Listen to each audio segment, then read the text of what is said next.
Hello and welcome to It's Tomorrow News. I'm R. Sriram. Why was the Morocco earthquake so deadly? Morocco is dealing with the aftermath of its most devastating earthquake in decades. The tremor, which hit on 8 September in the high Atlas mountain range, around 70 kilometers southwest of Marrakesh, has killed more than 2,800 people and leaving thousands injured. The death toll seems likely to rise as rescue and recovery efforts continue. Why was the quake so deadly? Multiple factors have contributed, according to seismologists and disaster reduction specialists. The first was magnitude. At 6.8, the earthquake was not huge. For example, the one that devastated parts of Turkey and Syria in February was of 7.8 magnitude, but it was unusually large for Morocco.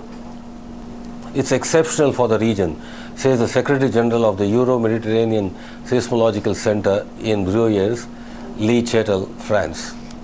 Northern Africa is moderately active seismically.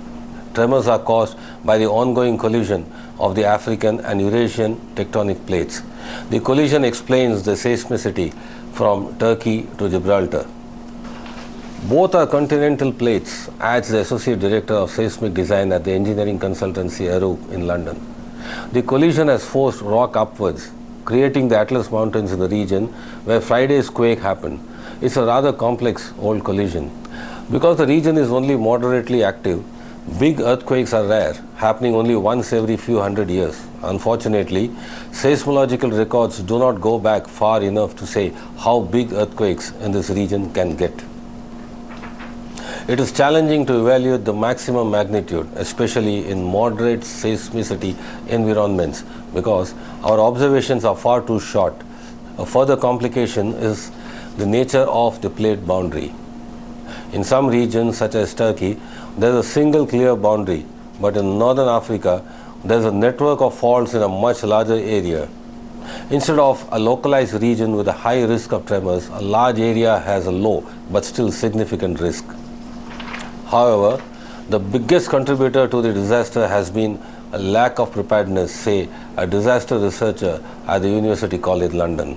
Earthquakes don't kill people, collapsing infrastructure does. Even moderate earthquakes can be lethal if societies are not prepared, say officials.